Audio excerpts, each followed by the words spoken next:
Hello, everybody, and welcome to another edition of the Happy Hour Community Show, the only happy hour community show airing on twitch.tv/Star Citizen. I'm your host this week, Community Content Manager, Jared Huckaby. And if you've never seen a happy hour show before, that's where we take an hour out of our day here at the end of the week to explore various aspects of Star Citizen's development.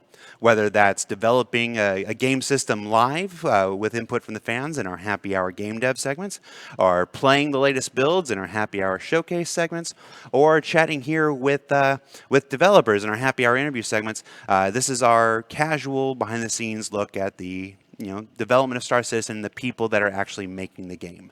So joining us here this week on the show are two members of the design team from Foundry 42 UK, Mr. Gareth Bourn and Will Maiden. Guys, how you doing, man?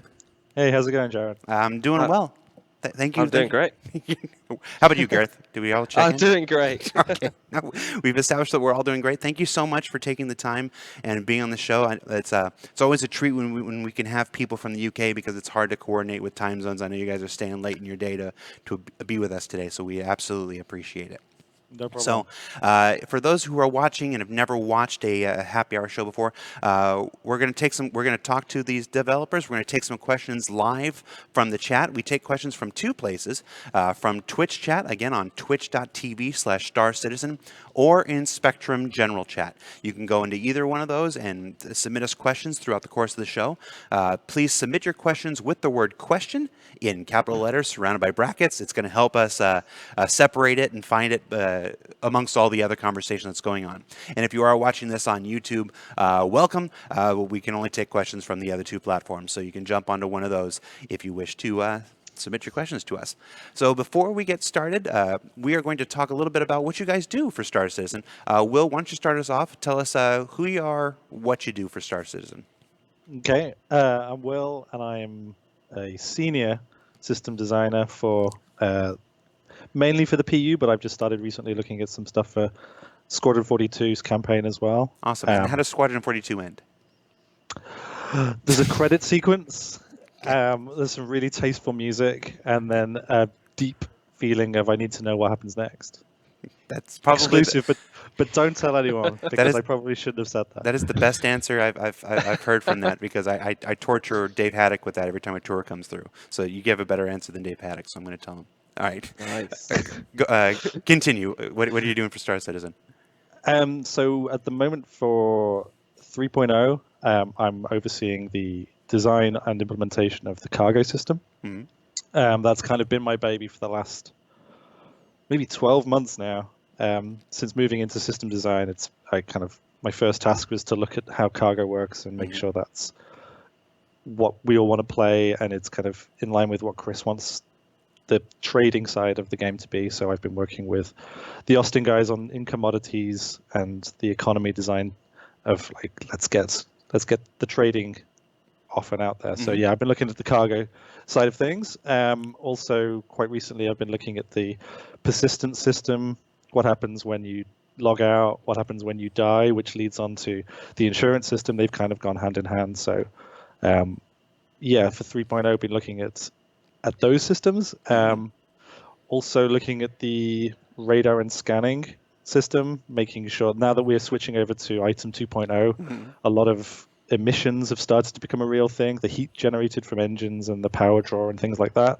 So a new, smarter, more intelligent radar system has had to come out where we can pick up the amount of additional heat that you're putting out or things like that. So we've got a smarter second wave of the radar system coming through. So I've been looking at the design for that and how all the scanning works and all the MFDs that are going to show that readout. I think I was on earlier. Yeah, the one time we've had you on the show, back when it was Reverse the Verse, was right after the Golf Swing debuted on ATV, and but despite being one mechanic for one type of ship, that isn't meant to be a big scanner. It was like, this is how it's going to work on a Hornet, guys. It's not meant to be a robust scanner thing.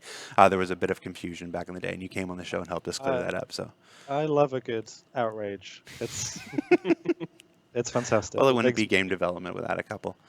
And what did you do before this? Before I was working at Foundry, I taught for a little bit in design. Mm-hmm. And then I used to work at Sony on Drive Club, PlayStation games. Great game. Great, thank you very much. You're the guy. And then MotorStorm before that, off-road racing games. Did all three of those. So racing before I came here was my big pedigree, All right. which is kind of a big British tradition of video games.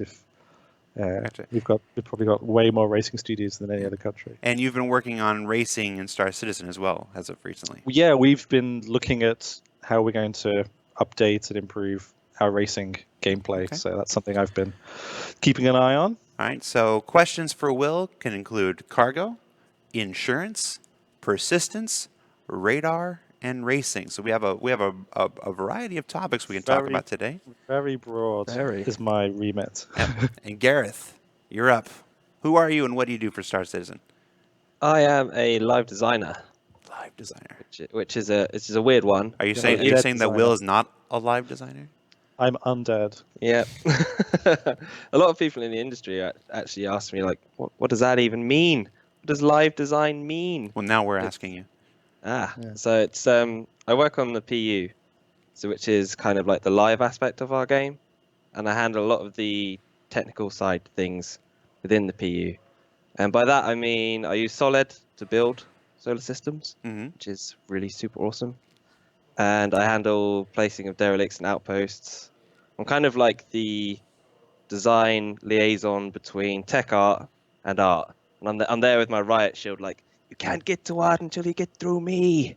Gotcha. And I'm there just building the PU. All right. So you're working on derelicts, you're working on surface outposts, and what was the third one? I lost it. Solid. Oh, solid. Yeah. So, guys, we have a variety of topics that we can discuss on this week's very special happy hour interview. Game systems of 3.0, cargo, persistence, insurance, surface outposts, racing, derelicts, missions. You worked on missions too, right? Yeah, missions, which include the cargo. Mm-hmm. So that all bleeds in together. And a lot of stuff I did actually helps with the racing stuff he's doing. Yes, yeah. Been working with Gareth on getting the races onto the planets and things like that. So there's been some, cross talk. Yep. Gotcha. So we have a variety of topics we can talk about today, everybody. So please try to stick to those topics. We've got quite a few. If you're asking when the Carrick's going to go into production, these are not the two guys to answer that question. We do have questions that have begun to come in already. A question says, will there be a map planet side? Like in many games, you press M and you can see the terrain. I guess like a UI version of the map. Yes, is the short answer. Yeah, the what's been previously called the star map. And you've probably seen the Moby-Glass mock-ups and things that have been coming through. That's just the map now. So if you're in space, it's a space map, and if you're on the planet and you zoom in, it becomes the planet side map. So it's a single map, that one system that does everything. Kind of imagine you just keep scrolling out of Google Earth and then you just keep going all the way to the solar system kind of thing. So it's a single map system rather than build two separate maps. Built right into your Moby-Glass. And in the Moby-Glass you have, whether you're in a spacesuit, whether you're in civilian clothes, you'll always have that map there with you. Yeah. For me, there is like a good caveat to that. It only shows what's known. So like, it doesn't destroy the exploration aspect. Because obviously, in most games you get a mini map, you open it up and it's got nearly everything on it. Mm-hmm. You don't really want that. You want to go to a planet and be like, ooh, where can I go? It says I can go here, there's a thing here, but what's over that mountain that way? So that's kind of important to me, that it doesn't particularly have absolutely everything on there. Mm-hmm. So you can go in and find, that derelict that maybe nobody's found yet, sort of thing. What? A derelict that nobody's found yet? Like maybe one that was No one's teased found at any of the end- derelicts. What are you on about? Well, not yet. Actually, I fired up 3.0 earlier this yeah. week, and I spent all day Tuesday just in there. They don't want to hear that searching. you've been playing it. They don't want to hear this. Well, no, I haven't been. It was the very first time. Normally Okay. I like to play the builds that the players play, and Okay. whatnot, because that way I can I can quantify feedback. I know what they know. I see what they see and stuff like that. But the curiosity got to me, so I fired it up and I spent all day Tuesday in there. It's so much fun. The wins are so good. All right. The second question on the show, which actually was the first question we came in, and I told you this would be the very first question. I'm not thinking it's literally the first question. Can you give us a rundown on how insurance will work in 3.0? I told you, Will, this would be the first question that would come in, and there it is. The Star Citizen community never lets me down. Let's talk about insurance in 3.0. Okay. So yeah, it's actually about as fun as you think. So insurance is obviously just a fact of life. So we wanted to make it as straightforward as possible. So for 3.0, we've been looking at lifetime insurance. Every ship has it. Yep, every ship has it. Well, every ship that's been bought with it. Folks who Right. came on the second wave, they don't have it yet. But many ships have it. Yeah, so we wanted to make sure that made sense. So we were looking at kind of where we are, how people use insurance, how Chris wants people to use insurance. So for 3.0, lifetime insurance means, as before, if you lose your ship, you're going to get your ship back. That's not a thing you need to sign up for. That's not a thing you need to pay as you would other insurance, like in real life insurance, where you've got to pay a monthly or annual fee. You have it. That's great. And when you use a ship, you have to pay a percentage of that ship's total value to get that ship back. A premium. Right. So yeah, simply put, lifetime insurance is just you pay to get your ship back at a reduced rate than what it would be to buy it brand new. Yeah. And that's a free policy. So yeah, you'll get your ship back. You'll get it back with the gear, and it'll come back to the space station that you made a claim at. So what we're going to do is we've got the ship summoner. I think it's got a better name than that, but we kind of call it the ship summoning. It will by the time this goes out anyway. Oh my god, I've heard all sorts of fun names. Valet at one point. Air traffic control. That's a different thing. That's a different system, Gareth. Yeah. But yeah, the actual system for My bad. don't confuse them. But yeah, you've got your list of ships and you see what you want. So there'll be an option there to claim a replacement ship, and when you do that, then money will come out of your account. If you can't afford it because you've not made enough at this point, or you've lost a very expensive ship, that at least for 3.0, that price will decay slowly over time. So instead of paying financially for it, you have to pay for it through time. So it's like, oh, I can't afford this right now, but I need a ship to make money. And like, okay, well, you're gonna have to wait a day or so before that's come down to a price that you can afford. Eventually, it'll be free, but then you might have had to wait weeks. Those times are still to be confirmed.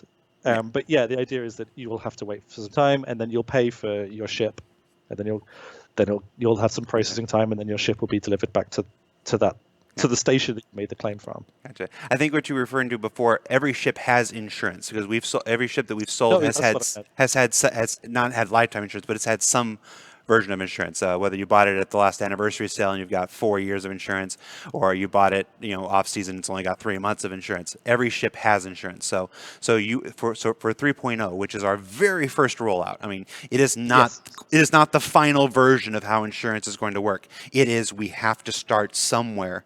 This is where we're starting. Every ship has insurance. You don't have to worry about losing your ship right away. Well, in the case of lifetime insurance, it's just that you don't have a 3-month limit on it. You don't have a 6-month limit. You don't have a 12-month limit. It goes on. You still have to pay a premium when your ship is destroyed. There will still be a premium.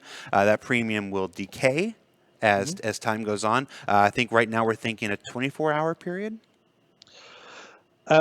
Considering there's two separate. Okay. So we're looking at something like it's going to come down 1,000 UEE an hour or something like that. The other thing that'll happen is the price, your premium will go up for every subsequent claim you make in a 24-hour period. So if you are a high-risk pilot, let's say you like to get into a lot of fighting, your first claim is at X%. You make your second claim, it's at X times 2%, and so on and so on and so on. Your fifth claim that day is 5 times what you'd be paying normally. So it's like a bad driver hit. Yeah, it's like this guy You lose your no claims bonus. Oh my God, it's right out the window. So, but that would every hour it drops in cost.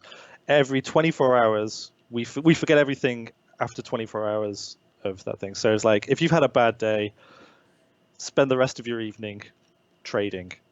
Don't keep looking for a fight. You come back tomorrow and it's forgotten, kind of thing. So it's just kind of like a session wide thing of just chill. Unless you could afford to pay for it, in which case go nuts. Right. And of course, like I said, this is the first iteration. This is being done to generate discussion on this. So when the insurance system we have at the moment, you just claim ships, which is counter to what the system should be about. I think Chris is in conversations with how he sees a player's connection with their own ships is very much like, that is my baby, that is my Millennium Falcon. I will move heaven and earth to make sure that ship, I can nurse it back if I can, rather than just like, it's got a ding on it, I'll just claim a new one. Like, we want to foster that feeling of connection of, I'd rather do anything than make another claim. And so the first step is just putting a nominal fee onto that, and then we'll look at, is that fee too high, too low? Exactly. Is the 24-hour refresh too lenient? Is that 1,000 per hour too punishing? It's those values are our. Let's get something on the table and see if claims go up or down. Like, how is the feedback of player use going to affect the system moving forward? So absolutely, like, it's the next logical step in insurance, but it's certainly not the last. Yeah, no. Many of our game systems in Star Citizen are temporary. They're iterative. We're developing them and we use player feedback.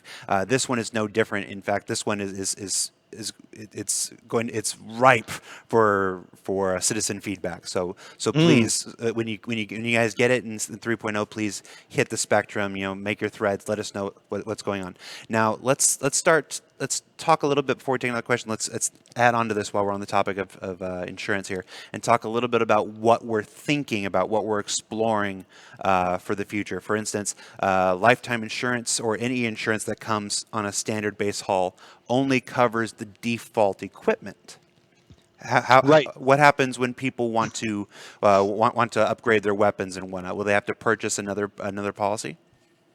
Further down the line, yes. Policies are what we're going to be keeping an eye on. It's the lifetime insurance will be your default that you will have, and you won't need to worry about it. It can go flying, and I've got a base level of coverage. We're going to be looking at high risk insurance, the people who are bounty hunters and those kind of people who are like, I'm going to get into fights. I need an insurance policy that's going to cover this stuff. So it's like, if you are within this bracket, if you've got a certain bounty hunter reputation, certain policies are going to open up for you. If you're a trader and it's like, I am avoiding every fight, I don't want to have to pay as any kind of insurance if I don't have to. But sometimes I'm going to run foul of pirates. Like, I want an insurance for someone who, like me, who's not looking for a fight, but sometimes trouble finds me. Can I have an insurance policy that's going to protect the way I play? So we're going to be starting to come up with policies that reward the way that those kind of players want to play, but at the right financial cost for them. Is like, if you want to be a high risk player, you're going to have to pay because that's the way you want to play. And so things like contents insurance are things that we're going to like add to some policies but not to others, so that if you lose some or all of your cargo haul, it gets stolen or it gets destroyed, it's like you can see some return on that, but maybe you don't want contents insurance for a different way of playing. Yeah. Gotcha, I see. And again, these are things that we're exploring. These are things we're discussing. We may implement one or another of them in future builds. 3.1, 3.2, whatever. But the feedback cannot understate the importance of your guys' feedback. You're going to let us know. You're going to guide us in this journey. I mean, ultimately, we're going to do what we think is best for the game. But we can't understate the importance of your feedback on this. You mentioned earlier in our other conversation, like the possibility of a racing insurance. Yeah, so like there's high risk flying, but there's also high risk just piloting in general. You're going to be like pushing your vehicles, your Dragonflies or your Razors or your M50s to the limit. and you're going to be putting in the most expensive engines you can, the best cooling systems, whatever. But you're going to be flying right on the edge. So we don't want to discourage players. Like, I might risk blowing an engine. I might risk seriously damaging it in the pursuit of that personal best. We want to have an insurance system policy that, like, just for races, like, you're a risky flyer, but it's not because of combat. So let's come up with a system that's just for you. And whereas if you put the bleeding edge engines in a fighter, then we're like, that's very expensive equipment, and like that's too risky for us. But he's like, oh, but you're a racer, so you've got racers insurance or something like that. So yeah, it's different coverage for the different ways we want to play. And of course, as far as what the premiums are going to cost, we're not trying to turn Star Citizen into insurance simulator, and we're not trying to take away people's ships from them and stuff like that. So when we say expensive, we're meaning a relative term to what the base is. Not that insurance should never be something that is going to break people's banks and stuff like that. No. I mean, the entire idea of it is to protect, like, save you money in that. God, I sound like an insurance salesman now. It's actually saving you money. Say it to me well. Yeah. But yeah, the idea is that, like, you end up paying less of a percentage than you would if you had to buy this new. And then, like, people are going to be buying top of the line gear and be like, I just bought this thing and then I crashed into a wall on the first corner.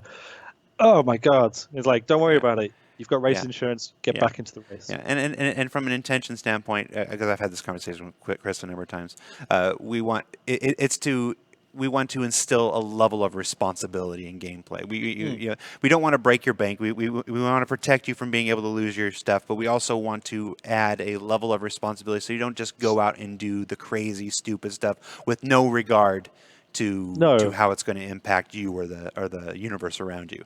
Exactly. So it's an important balance, and quite frankly, you have your work cut out for you, Will. You're never going to escape this. The insurance system is something you're going to be working on for a long, long time. I hope you know that. I hope you know that. Oh my God.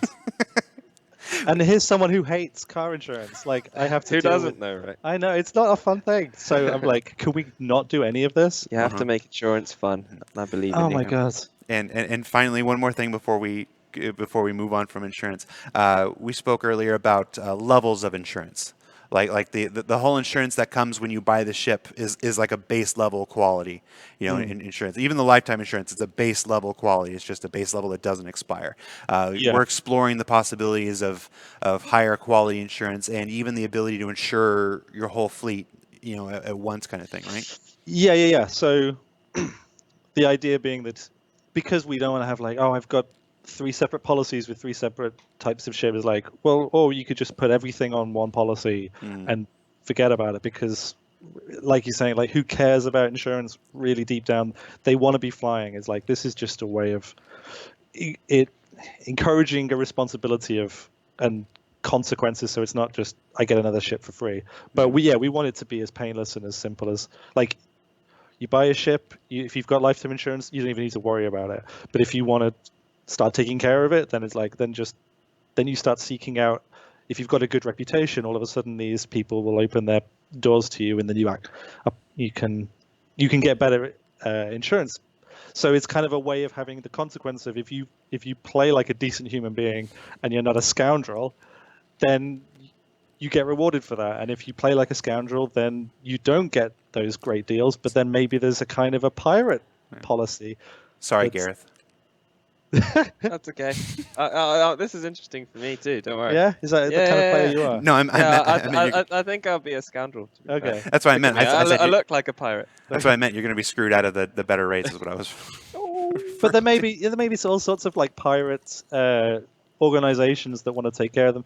Bounty hunter guilds and criminal syndicates that will take care of you in a different way. That's not necessarily a insurance policy, but it's a different kind of deal. There would kind of be the analog on the criminal side. All right. So that's more than that pretty much covers everything that we're prepared to share as far as insurance goes. So thank you so much. Okay. Next question from the backers: are ships with external storage, i.e., the Aurora MR, supported with the 3.0 cargo system? We hope to. There's a technical issue that I'm sure Mark Abent is going to be thrilled to look at very soon about object containers. That if you saw the Bug Smasher, being inside the coordinate system inside a ship, once you've got that threshold correct, then you can put cargo down and it's fine. If you're outside the ship, you're not inside the object container, so you're using essentially the planet or the space or whatever that coordinate system is. So we've got a hookup problem that is being investigated at the moment. We hope to get it sorted, but we've got the internal ships in with grids working, and now we're looking at the externally stored stuff, and so we hope to, but it's not there yet. Yeah, I mean, we're gonna get it sorted. There's no God. doubt that it will get fixed. It's just a question of whether it's going to make 3.0 or not. Yeah, I mean, yeah. Okay. Make sure. Is there player trading in 3.0? Player trading. Like if I have a cargo crate, can I trade it to Gareth, and now he has the cargo crate? You can give it to Gareth, but there's no. Currently, the way the market's set is that you will go to a market, and they are essentially initiating the trade. So, if I've got content, I can sell it to a shop, and I can buy from that shop. But I'm not a tradesperson. Gotcha. So for 3.0, you are just trading with markets. Gotcha. So Gareth can steal my stuff. They're an in-game item. I could come along and blast you. Exactly. And steal your box. You can just pick it up and take it. But or I could be friendly and be like. So I guess you could potentially. I guess that comes down to, do we have the ability for me to give you money? Because if I just left it there and then you picked it up, and then all of a sudden $3 turns up in my account, you've essentially done a trade. It's just not a codified system. Gotcha. So we won't have the system you see in a traditional MMO or RPG where you open up a trade window and there's his inventory and your inventory and you drag things in. No, but I think that is something that's intended. But I think for now it's just going to be ad hoc. Yeah, phase 1. Yeah. But that's all. I guess that's all predicated on, do we have money transfers between players, and I don't know about that. Okay. So. Gareth, Mr. Live Designer, will the Grimhex racetrack be open for racing in 3.0? It's something we're looking into. We certainly want to, because it would be awesome. But it's a pipeline thing that may or may not make it in for 3.0. All right. And a follow-up question to that: surface racing maps? Question mark. Maps. Yeah, we're looking at it now. Surface races. Yes. Whether they're not necessarily maps, they're just going to be placed. Whether or not they're for 3.0 or they're just in the future, but it's definitely where we're looking for racing right now. To kind of piggyback off that Grimhex thing, is we're just looking at very straightforward waypoint-based races around. I mean, the beauty thing we've got for the moons is we've got a lot of space. So waypoint racing around a hill or something like that is kind of where we're looking at the moment. Like, can we find a good canyon to 5,000 square miles of area? It's taking a while to scour the whole thing. Yes, that was the biggest thing on Tuesday when I loaded it up, and I'm like, I'm in every ATV and stuff like that. I see all the footage we generate. I've had these conversations with you. I didn't appreciate. I thought I did. I did not truly appreciate the size and scale of these moons until I got in there and I had to fly around. And I'm flying over the surface of the moon, and I'm in my Gladius, and I'm like, something must be wrong. I'm flying around. I'm like at driving speed. I'm not moving very fast. There's so much. And then I pass an outpost, and the outpost goes under me, and I'm like, oh crap! I really am going quite fast. It's just that big. Yep. So it's plenty of space for ground races. I know that's something you're looking into. You're exploring. I've seen your Confluence pages where you're drawing out potential routes and stuff like that. Whether it's going to make 3.0, remains. Yeah, that's kind of at the moment we're just working on it, and obviously there's so much content looking for 3.0 that it's not the number one priority. Obviously we've got some really big systems that need to be delivered, and we don't want to take resources away from that, but at the moment we can, just using the planet tech that Gareth's been looking at, we can just put some stuff down there and take a Nox or a buggy, the rover, and drive around, and that's The basis sort of a race. yeah. I mean, we've taken the the Yeah, Grey we've Cat been buggy looking route, at it but together. don't take the Grey Cat buggy route because Yeah. it is no good. It's so It's slow. I fully anticipate to see the 10-hour plus YouTube video of a Grey Cat buggy trying to circumvent Oh a my moon. god. We were like, okay, well, we could race the little Grey Cat buggy against the rover, and it's just like, bye. Yeah, that's something we want to account for, right? When we do have them, we want there to be Yeah. like leaderboards for different Yeah, vehicles. so we want to make it's sure not that it's unfair. So like, Yeah. there's not always a Nox at the top, yeah, but they're the top of their leaderboard instead of. Yeah. So there's a rover 1, 2, and So yeah, it's at the moment we're just having fun seeing what works, and is the speed at which you turn corners and things like that, does that all work out? Which is great as well for the handling guys in tech design, because all of their fighters and things like that have been tuned for combat roles and enormous spaces. yeah, how quickly can I get my guns on someone and things like that. Like, they've been tuned for combat, and now we're saying, hey, we want to tune something that's not for combat. And like, oh, Yeah, there's okay. so much about races, about the way you take a line and the handbrake for the corners, acceleration and everything. And on the surface, it's a whole different. Yeah. It's a whole different ball game, really. You clip on a little bit of a rock, and all of a sudden, it's your whole time is scrubbed. So it's been interesting to get back into that, because I've not done a racing game in maybe about 4 years. So it's kind of like, feels like a comfortable pair of shoes to get back into. But it's also super weird to come from to making a game where racetracks are kind of handcrafted by artists, and then it's just like, Gareth, how do you drop something on the planet? It's like, bup, bup, bup, bup, bup, and then you're done, and it's like, oh, and I just race. Like, the tech is so incredibly It's really cool. easy to put together some prototypes. It's I'm very annoyed. to work on a game that's not necessarily a racing game, and then be able to make races quicker than you would in a racing game. It's just like, oh my god! It's an important part of being able to use all that space, is Yeah. being able to do it quickly, because there is so much of it. Yeah. Well, that's a good microcosm for all of Star Citizen. You know, the first couple of years is building all of these tools that allow us to do things much quicker. You know, one of the most common questions we get about any aspect of Star Citizen is, how are they going to do all of this? You know, in this time, it's what we've been doing, and the reason those first couple of years, you know, didn't have a lot to show. It was just, you know, my stupid face, you know, talking to people and whatnot, or Ben or whatever. It's because we were building the tools that are going to let us do these things, like Solid. Let's talk a little bit about Solid right now. We got some back questions, but this is one of my favorite tools that we've gotten here. Solid lets us build a solar system. You know, talk about building the solar system in Solid, Gareth. You're going to say it much better than I am. Sure. So I'm sure everybody knows that for 3.0, it's the Crusader planetary system, which is a planetary system within the Stanton star system.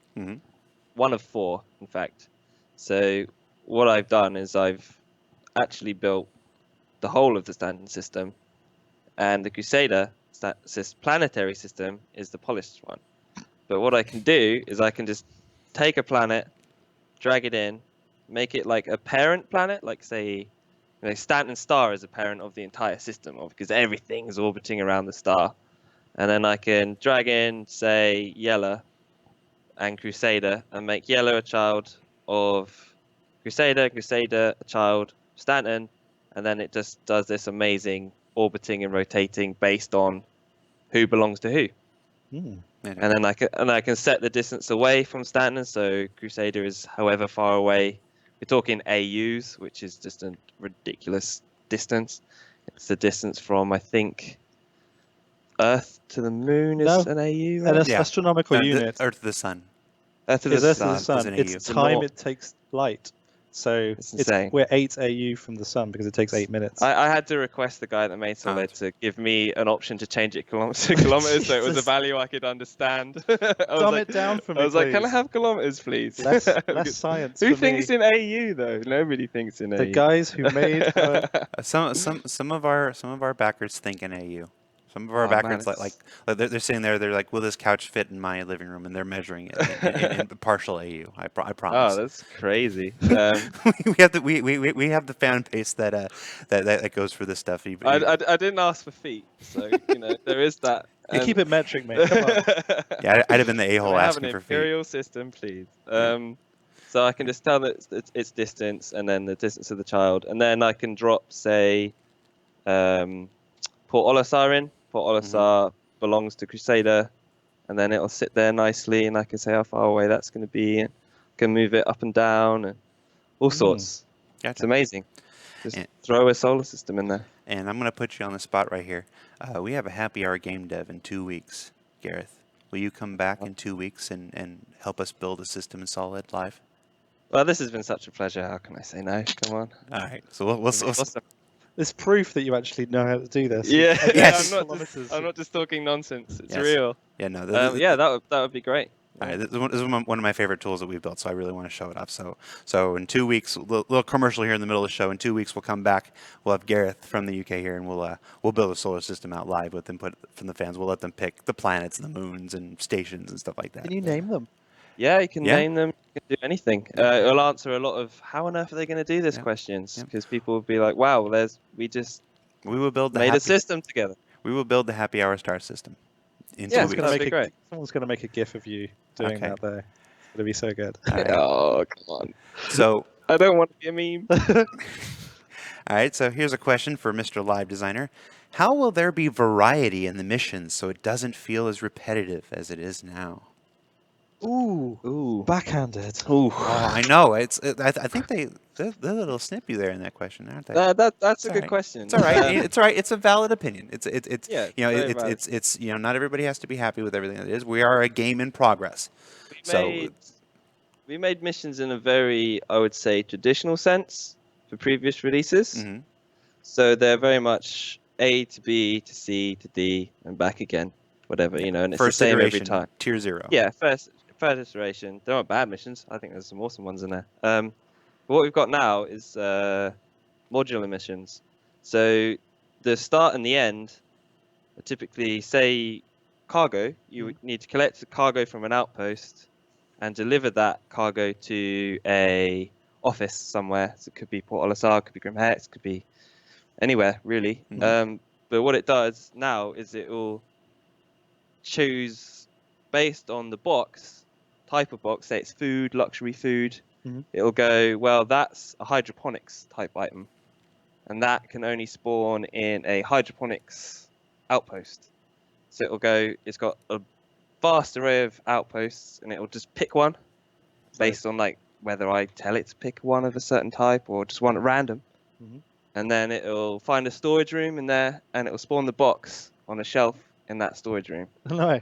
And that could be any. So you could be playing, the A to D mission, which is deliver, but it could be a completely different type of object and a completely different moon and a completely different outpost. Maybe somewhere you've never seen before. And if you're a criminal, it could be, delivering some illegal substances from a stash house or something like that. So No, the core of the mission is the same, but it's different every time. Does that make sense? That's why it's modular. Gotcha. That's what we mean by a modular mission. Cool. Now, I understand that while there will be missions, take for instance an A to D mission to deliver something from someplace, those on the opposite side of the law might get a mission to interrupt that mission. Yeah, absolutely. There'll be missions for, say there's a wreckage in space, someone's been blown up. You might have to go get that black box, but the criminals syndicate who perhaps destroyed that ship, who knows, doesn't want you to get your hands on that black box in the records. So players that are classed as criminals through their actions, obviously you're not born bad, we'll get a mission to stop that person getting that black box, and then it can pan out either way. It kind of makes people meet in like really exciting places in an exciting way. So there'll be someone will be doing the mission to rescue it, and someone will be doing be sent another mission to stop that person. Yep. Ooh, It's like cool. It's like dating. It's like a dating. hookup. But you don't know what that person's behavior is. That could just be someone who's decided to come along and help you Okay. Or Yeah. it could, because you'll be weary. You'll have that black box in your hands going like do do do do do, and then you'll see a person. You're like, does he want me? So, Or so, does he want the box? Yeah. Does he want me or the box? you're saying that in a simple mission, A to D, take this from there, you may encounter resistance, both AI and possibly other players who Yes. are on a counter mission. Yep. Wow. That's kind of cool. That's kind of cool. Yes. That's Kinda the cool. plan. I'm That's the plan. That is what we 100% want to do. Yep. Because that was the downside of having these very traditional style missions. It's hard to bring people together. Because it would always be in the same place as well, which is people start to learn it like a multiplayer map. You know, if you started doing that. So now that we've got the modularity and we can switch it up, it's a good time to get it in. Gotcha. All right. One of the most common questions that we get is whether mining is coming in 3.0. I think we can put that one to bed. No. No, it's not. No, it's not. No, It's not for 3.0. No. It's a system question. I get that daily from the Yes. tech design team. And No. I tell them every time, not yet. Yeah.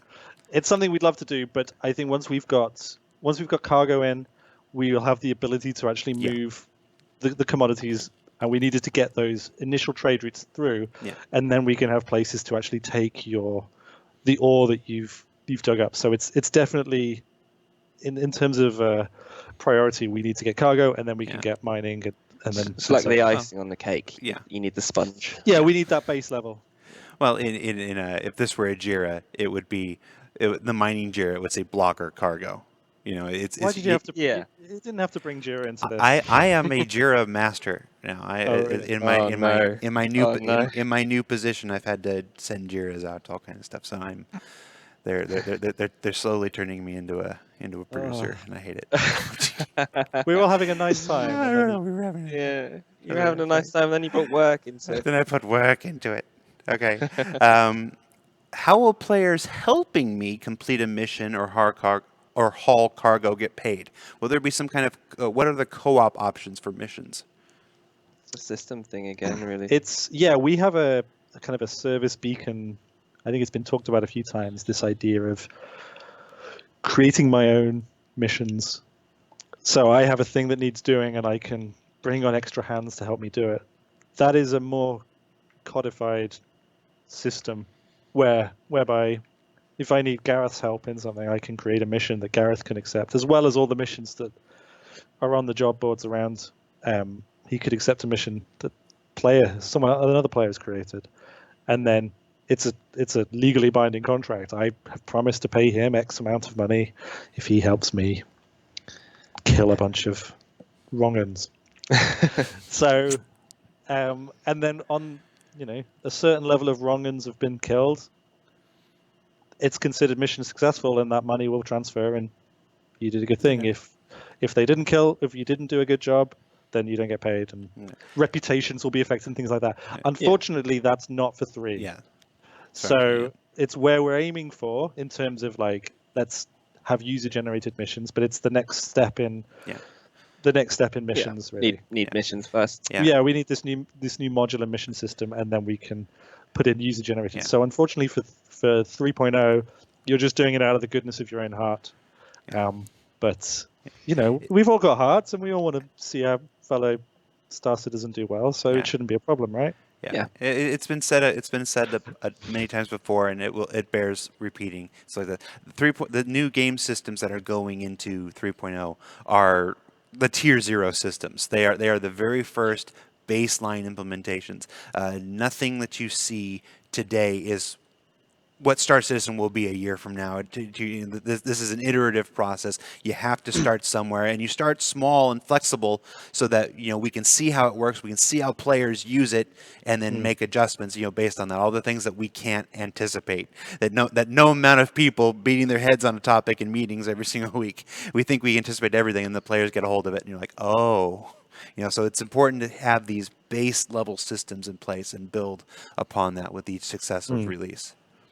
Yeah, we don't want to be designing on our own assumptions of how people will use it. It's worked against us in the past, and from everything from ship design to feature design or something like that, or level design. Like people find their way of using the level, so you may as well just put in something. That's the beauty of our release system, of just put it in the players' hands, see how they play, read Spectrum, read forums, read the. Yeah. In the past, I've had to go to video game events to get that sort of information. Well, yeah, there's nothing more valuable than seeing what a player sees. Because I'm a player-driven designer. I think that's probably what most people are, really. Because at the end of the day, you want to make a product that makes people happy, and seeing people play is so very helpful. And we get that, all the time. Yeah, throughout the development, it's amazing. No having to go to Gamescom for the privilege. It's just all the time. It's brilliant. All right. Persistence. Will we be able to log off in our ship on a planet and log back in where we were inside our ship? Yes.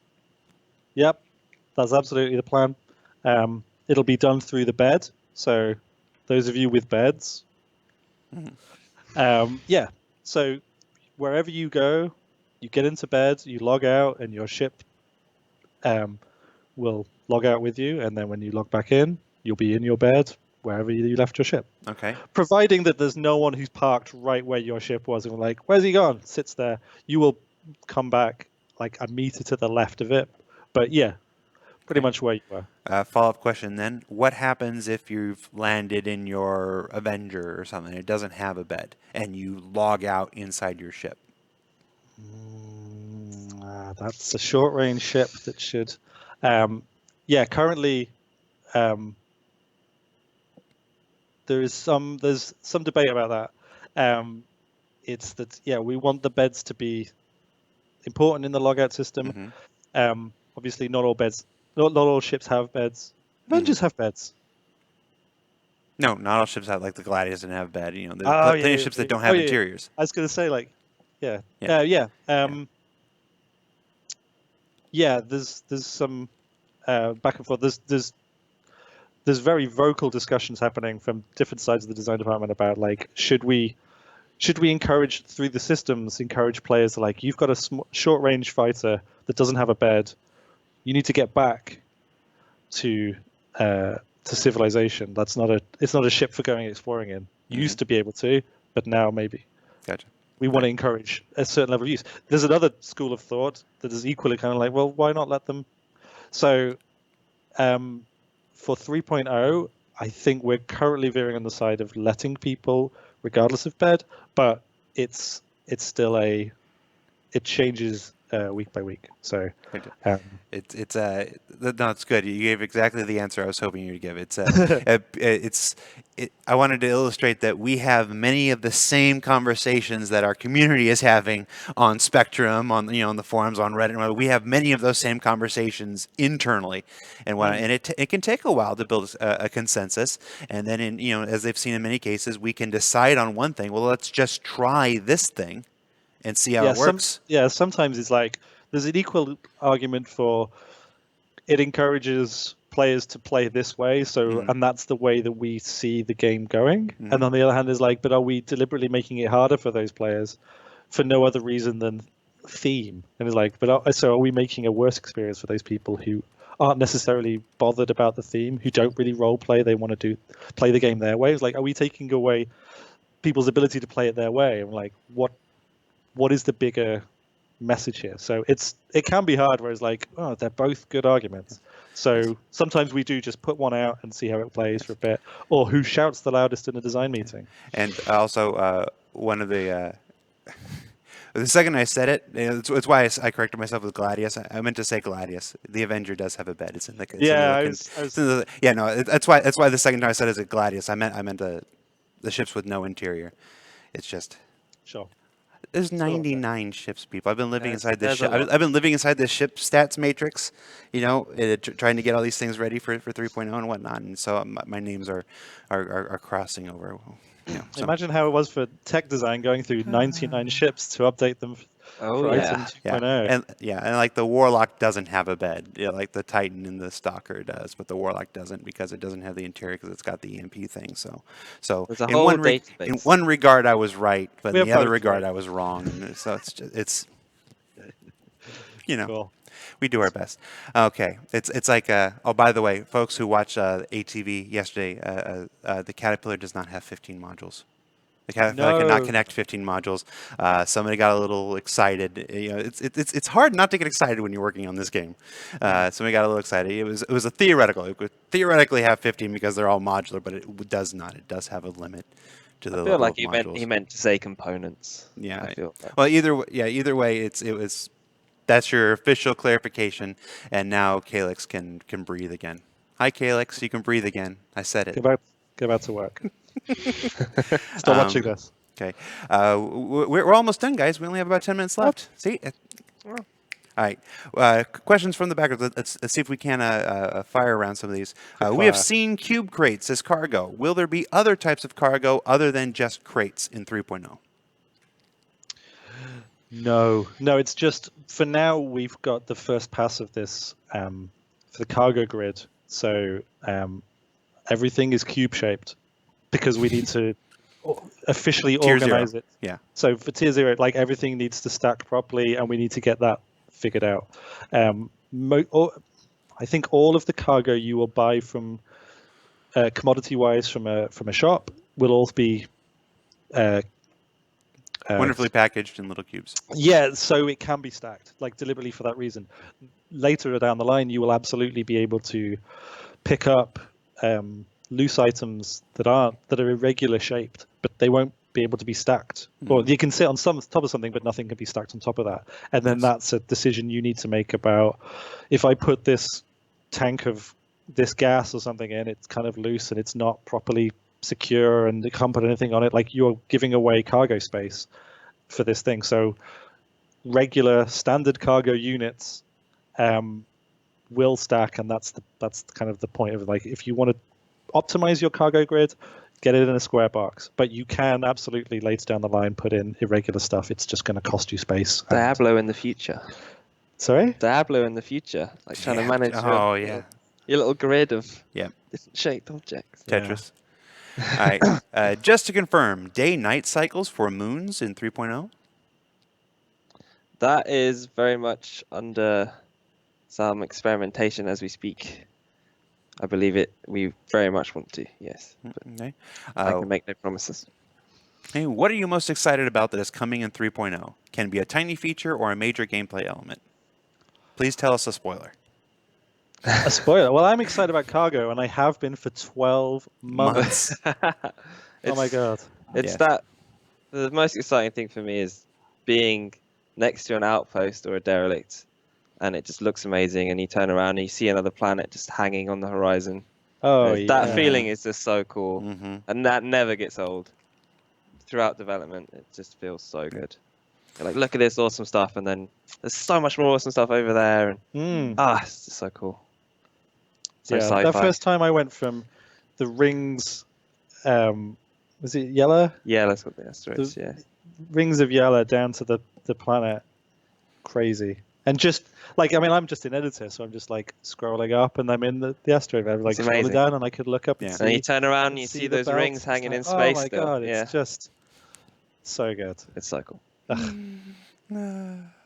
The next question was, will moonitary orbits be in 3.0? I think that was their version of planetary. Will moonitary orbits? Was solid. Will the moons actually be rotating around Crusader? Again, I've actually recently created a test level for this stuff, so yeah, it's very much hopeful. Cool. Let's see. How will items without insurance work? For example, the Ursa.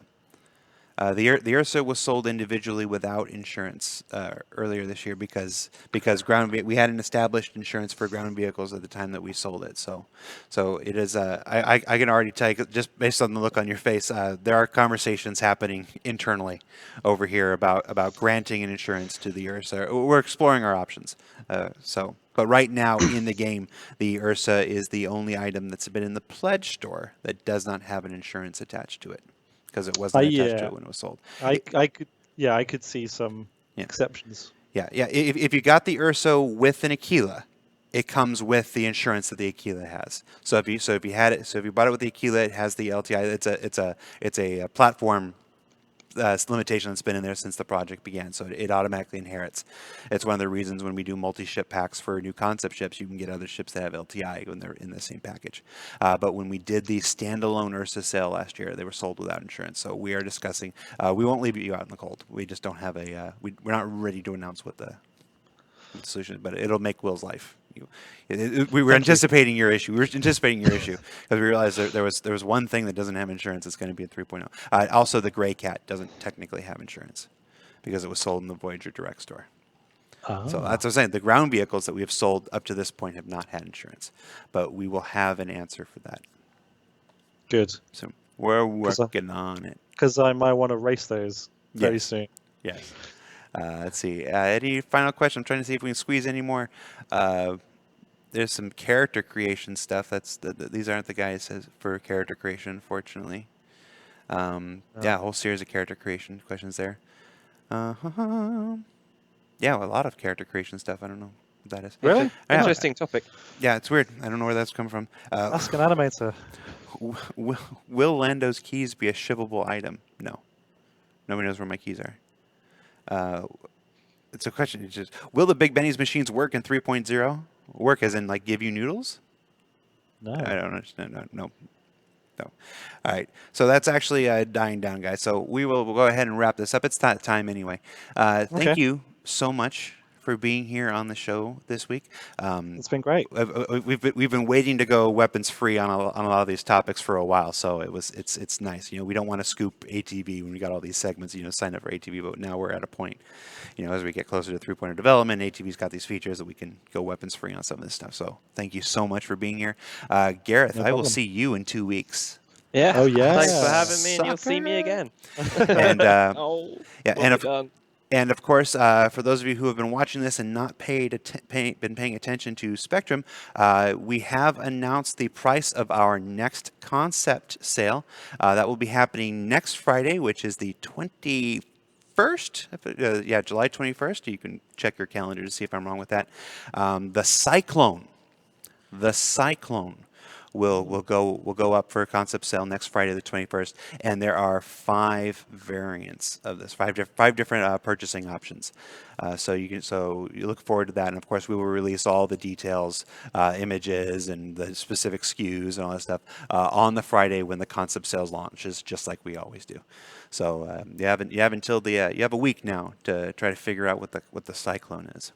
It sounds like windy. Isn't it? Sounds windy.